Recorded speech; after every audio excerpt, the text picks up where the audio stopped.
Dak Prescott and the Cowboys, are you all in on them being the best team in ball right now at the moment?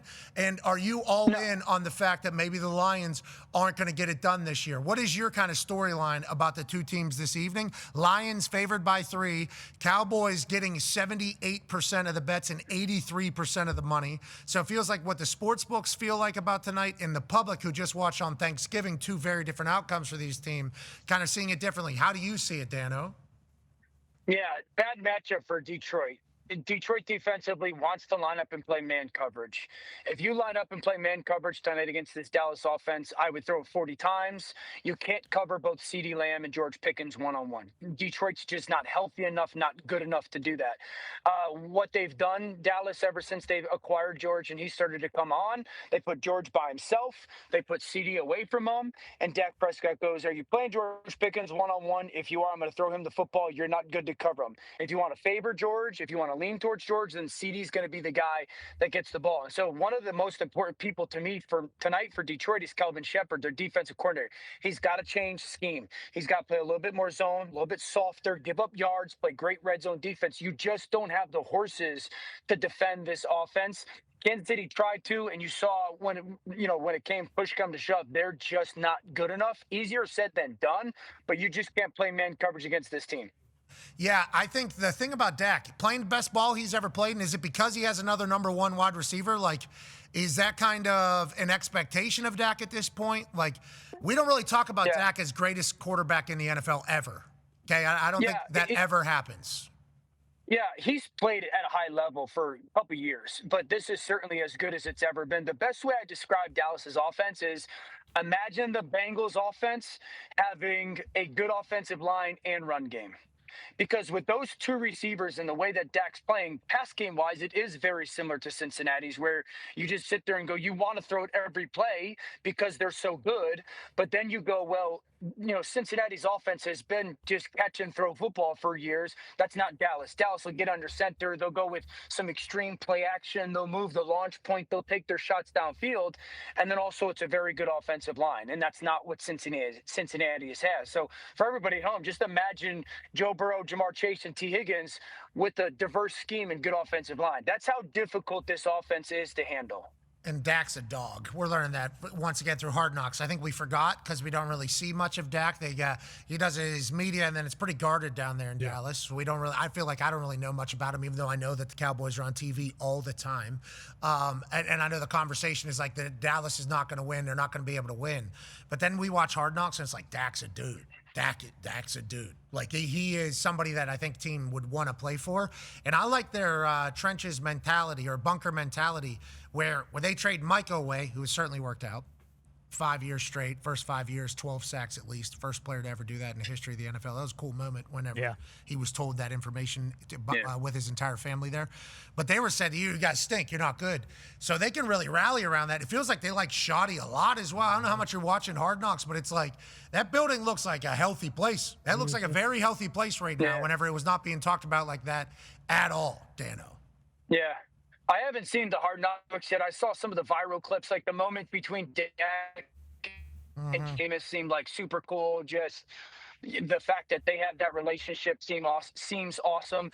Yeah, I think that one of the things that has been surprising watching this team and how Schottenheimer post-game just handled, obviously, the slow start, the tragedy with Nealand, and the way that they've played is how come he didn't get a chance sooner is one of the questions that has popped in my head. He comes from a rich family background or a football background, and he's been to a lot of different organizations. And it's surprising to me to watch how well he's handled and managed it all and still played at a high level, that he never really got this opportunity beforehand. Jerry Jones sitting in the press conference this year saying, I'm taking a risk. If anybody knows risk, it's me, and I'm taking a risk with this guy. And I think a lot of us who, been around locker rooms and different coaches are sitting there going, this guy seems to be great in this role, let alone, taking advantage of it. And so I've become I don't know Brian Schottenheimer. I've become a huge fan of his. And tonight's a playoff game. And that's crazy. That's crazy. 6-7 weeks ago, this team was left for dead, rightfully so. The fact that they're in a playoff game, and I think in many ways expected to win by a lot of people, it is a testament to the job he's done. Man, from your perspective, the Lions as a whole, what's because obviously last year they're clicking, they're gelling, they look great, they're on time, they're on schedule, everything is great. From your perspective, what's the number one difference this year that you've noticed of this Detroit Lions team? Yeah, one, the interior of the offensive line is not nearly as good as it used to be. The best center in football retires. That's not going to be the case. So that went from strength to weakness. And then everything builds off that. The second thing is very, very different when it comes to advantages created by scheme. This was a team that would constantly create advantage in scheme, whether it was in their run game, their pass game, their play action game, their gadget game.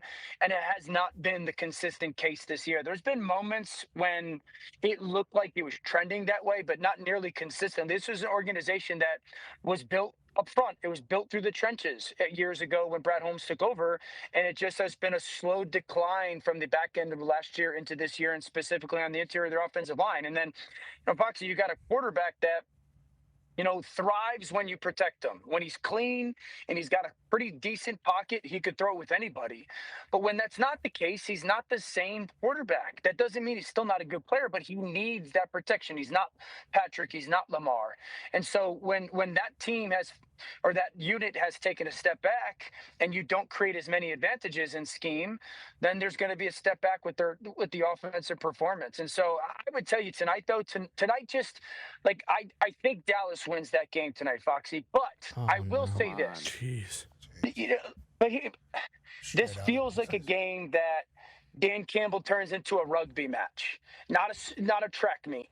I'm putting Dan Skipper on the field. We're gonna Jahmyr Gibbs becomes Christian McCaffrey.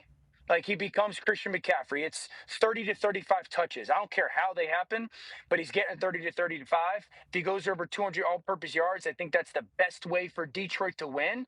And it's got to become like an ugly, nasty, physical, dirty football game for Detroit to win. Jahmyr Gibbs getting 200 yards and the Detroit Lions winning seems like that would make sense if Jahmyr Gibbs, one player, was able to garner 200 yards by himself, which he has certainly done in the past, is a good sign of success. This is just like when people talk about the Colts. Like when Jonathan Taylor rushes for this, they win the games. It's like, well, when Jonathan Taylor rushes for that much, we're playing good football. It's like that. Yeah. It's not just that. Like there's a lot of other stuff that kind of go into it. So hopefully MCDC can turn back, the time of the offense 1 year, whenever they were creative and Ben Johnsoning. And now you look at the Chicago Bears, they can't even really complete a pass efficiently and they are all over the place.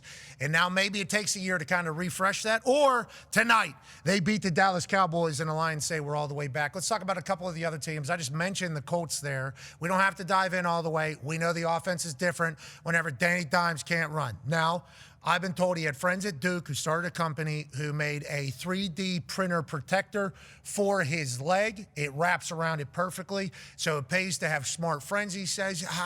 And this is hopefully going to make him more healthy and hopefully more confident, I guess, in this entire process, because he's going to have a massive amount of pain at all times. That definitely affects us. But we have a very tough stretch down the road. One of those games involves another team that might go on a Super Bowl run, but nobody could have expected. Go ahead, Con, man. Yeah, Dano, the team that the Lions and Cowboys are trying to replace in the playoffs right now is the 49ers. They're on the bye this weekend. Do you think they can make a run? We've kind of talked about it on here a couple of times. They've had so many injuries on defense, but Bob Saleh is still drawing it up. And then to Pat's point about the Colts, they do run into each other, the Niners and the Colts, in a couple weeks on Monday Night Football. Colts go at Jags, at Seattle, and then host the Niners. But how do you feel about this Niners team? Brock Purdy seeming to hit his stride again. Juwan Jennings basically making everybody in the NFL hate him, but he's still balling out. Kittle, McCaffrey, Ayuk's never playing football again in the Niners uniform, it seems like. But do you like the Niners, Dano? Do you think they're going to stay that 7th seed, kind of stay in the playoff hunt, or do you see them kind of having a tough road to finish the season? Yeah, I mean, Kyle Shanahan has been to 3 Super Bowls. This is his best coaching job. I mean, Connor, you kind of intimated it to it, but for the context, 2 starting different quarterbacks. They're all pro tight end has missed significant time. Their number 1, their number 2, their number 3 wide receiver have missed significant time. Their number 1 wide receiver has not played. Their defense lost their best player. Their defense lost their second best player and their first-round defensive draft pick. So this team's been decimated by injuries. I think they'll get in the playoffs. I do. I do not believe that they can go on a Super Bowl run. I would be shocked if the Super Bowl representative from the NFC is not either the Los Angeles Rams or the Seattle Seahawks. I think those two teams are clearly the best teams in the NFC right now. Green Bay probably a blink below them. What about the Bears? I think that. What about the Bears? So 1 seed. You don't go on a Super Bowl run with that pass game right now. The pass game's improved to what it was last year, but you don't. Right. It's the best run game or one of the best run games in football, but pass game wise, it's just not good enough to go on a Super Bowl run. These stats are alarming, and I just watching the Bears games in one of the quad boxes. Okay, not watching every single snap and like kind of paying attention. And you're just seeing the Bears have this run that they're having. And it's like I only see Caleb throw touchdown passes. That's the red zone. That's the red zone effect. That is right. They need to stop with what they're doing. With what they're doing, I can't be doing that anymore. Don't ruin. They had 2 minutes of commercial. The thing, kidding me? Yeah, 2 minutes.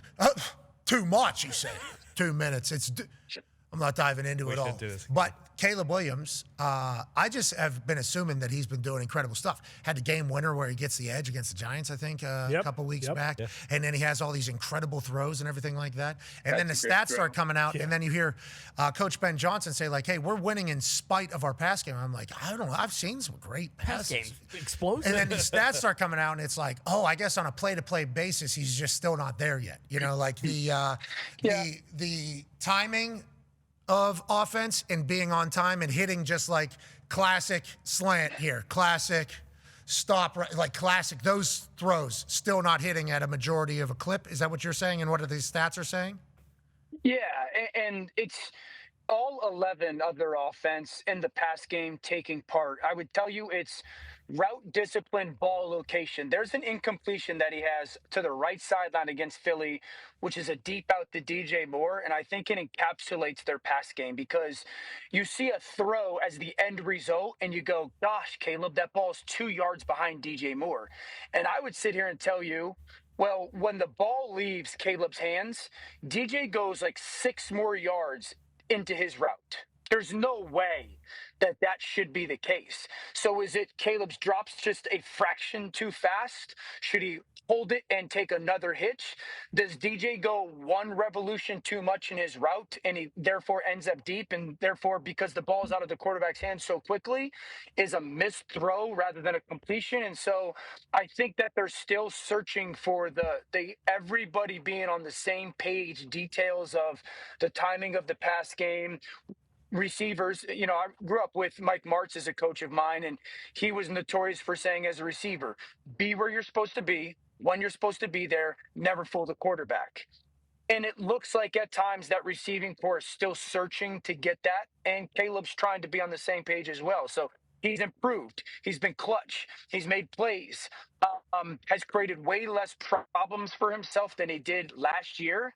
But the pass game still leaves a lot to be desired. Okay, and that's all reps, right? That's all timing, reps. That's all being on the same page and all that type of stuff. Yep. I talk about this a lot, but it was an opportunity to watch just greatness kind of operate. During the lockout, there was workouts being put together by players, you know, by themselves. And I got a chance to be a part of a couple of the offense ones led by Peyton. The amount of times that Reggie, number 1 wide receiver, ran same route. They ran same route, same drop. I mean, it was like 10 straight times, all out, same rep, same exact thing. And then they go to the next one, then to the next one, then to the next one, then to the next one. And then you got like Dallas Clark doing like 15 hard, same exact routes. And it's like the amount of reps that went into the timing of like, they knew that it was all, we are orchestrating something here that is all being timed perfectly. So it's basically unguardable is what they are trying to do there as you kind of drop off. But it's like, that's a reps thing, right? That's all like that's a very much a need to work together type thing. Yeah, and yes, because at the end of the day, the starting point for high-level pass games is quarterback throws the ball. In the NFL, quarterback throws the ball before the receivers are open. And that's that whole premise of throwing guys open. Now, these types of throws where, you know, quarterbacks are a little bit more on the move or whatnot, guys are going to be, you're not throwing with as much anticipation as you would a pocket passing game. pocket pass game in the NFL, you're throwing the ball before the receiver's open. And I would tell you more often than not, receivers never see the quarterback. If you hear great receivers talk about catching passes, those receivers, when they come out of their cut, they're not snapping their head back looking for the quarterback. You watch good receivers, and when they come out of a break, whether it's an out route, a comeback, an in route, their eyes immediately go up to the sky, up to the air, because they're searching for the football. They're not peeking to see, do I see the quarterback? You can't see the quarterback because the offensive linemen are huge. And so, for a quarterback, I have to throw the ball to a spot more often than not and trust that you're going to get to that spot at the right time. And so that's why it just takes countless reps. And then that's on air. Then we're adding in a defense, a defender, moving parts, your route being bumped off a yard or a step. And so that's why you're talking about all those reps. Hey, on this out route by DJ Moore, what happens if I get pressed? What happens if I get to the top and I get a little bit of a body tug? And so that's why, those reps and the confidence that is needed by the quarterback to throw the ball, because I'm throwing it before you're ready for it. So I got to believe that you're going to be there, or bad things can happen. We're watching CJ this past weekend because, Yep. with where we're at, we get a chance to, there's a couple different times during the field that we are right in the pocket, basically, with CJ Stroud. He was throwing these balls. He couldn't see shit. I know he couldn't see shit because I'm right behind him. Everybody, there's a hand in his face and the offensive line, and he is just throwing directly to a spot, and this thing just levitates to a spot, and then boom, Nico Collins is there. And it's like, he didn't see Nico. There's no way Nico saw him in this entire thing. And he was throwing this, I don't know, maybe 75 miles an hour to a spot. And it's like so confident that it was going to be a completion. And then we're just walking down and we're doing it again. And then we're doing it again. Yeah. And it's like the anticipation, obviously the accuracy to the spot, the amount of work that goes into that. But then also having the courage to let that thing fly when knowing a pick six changes an entire game. It's a lot, man. It is a lot. That's why whenever CJ stepped in his rookie year and had so much success, I think everybody was mind blown. And when Jayden steps in and has so much success, it's like in college, there's times, especially Jayden down at LSU, especially with the guys he had, those dudes don't have somebody within 20 yards of them. And Jayden has eyes on them since before snap and during the entire thing to do that. So for Jayden to get into the NFL and have no idea where somebody's going to be or where they're supposed to be and spin it, I think that's the most impressive part about these rookie quarterbacks. So Caleb is going through that right now, I think. I think he's trying to figure that out. And I don't think that's an easy thing to get comfortable with. I'm going to throw it to who knows? And Pat, one of the things that I would tell you is great throwing quarterbacks, great passing quarterbacks, and therefore great passing games. I would tell you the quarterback more so than not is throwing away from the defender than to his guy.